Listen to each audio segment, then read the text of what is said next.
तस्करों को दंडित करने का यह सबसे अच्छा तरीका है। पहले उसके सारे कपड़े उतारो, फिर 100 डिग्री वाले बर्फ के टुकड़े को तोड़ें। माल की ताजगी सुनिश्चित करने के लिए इसे स्थिर रखते हुए सारी कुचली हुई बर्फ को लकड़ी में डाल दें। फिर उसने धीरे से बाल्टी का ढक्कन उठाया, जिसका वजन कई दर्जन किलोग्राम था। ध्यान से इसे महिला की गर्दन तक ले जाएं। सांस लेने के लिए उसके सिर को कसकर खुला रखें।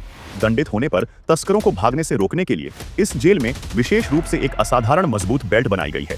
बस इसे धीरे से बर्फ की बाल्टी पर रखें, चाहे कैदियों ने कितना भी प्रतिरोध किया हो। अंततः वे इस अपरिहार्य भाग्य से बच नहीं सकते।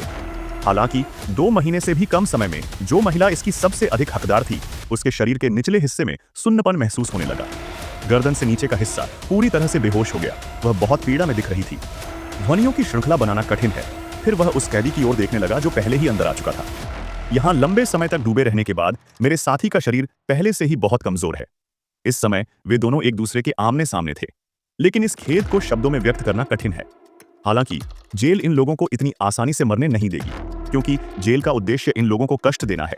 अपहृत बच्चों से भी बदतर यातना और भय। जब उन्हें इतना प्रताड़ित किया गया कि वे बेहोश हो गए, जेल प्रशासन उनकी शारीरिक स्थिति का आकलन करने के लिए डॉक्टरों को भी बुलाएगा। डॉक्टर ने जांच कर पुष्टि की कि वे ठीक हैं। उन्हें स्वस्थ होने के लिए वापस सेल में भेज दिया जाएगा। लेकिन उनके पिछले अपराधों की सजा यहीं खत्म नहीं होती। जब वह पूरी ऊर्जा और रक्त के साथ पुनर्जीवित हो जाता है, मैं अपनी शारीरिक स्थिति का पुनः मूल्यांकन करूंगा। जब उन्हें पता चला कि उनकी शारीरिक स्थिति सामान्य लोगों जैसी हो गई है, यातना दिए जाने के भय ने उन्हें तुरंत ही धीरे धीरे प्रतिरोध करना शुरू करने पर मजबूर कर दिया। लेकिन स्पष्टतः इसका कोई प्रभाव नहीं पड़ता, क्योंकि जब कैदी अधिक उन्मत्त होंगे तो जेल कर्मचारी उस स्थिति का फायदा उठाएंगे। इसे सीधे भ्रमित करें, फिर इसे बाहर निकालें और 50 डिग्री गर्म पानी से धो लें। बर्फ और आग की सजा का आनंद लेने के बाद इसके बाद जेल प्रशासन उन्हें सजा प्रक्रिया के अनुसार एक छोटे से अंधेरे कमरे में बंद कर देगा। इसका उद्देश्य उन्हें 2 गुना अधिक महसूस कराना भी है। डर है कि अपहृत बच्चे अंधेरे में रहते हैं। भोजन प्रतिदिन एक दरवाजे के माध्यम से वितरित किया जाता है, लेकिन खाना सड़ा हुआ और बदबूदार बचा हुआ था। हालांकि इसे निगलना मुश्किल है, लेकिन यह उनका एकमात्र भोजन है।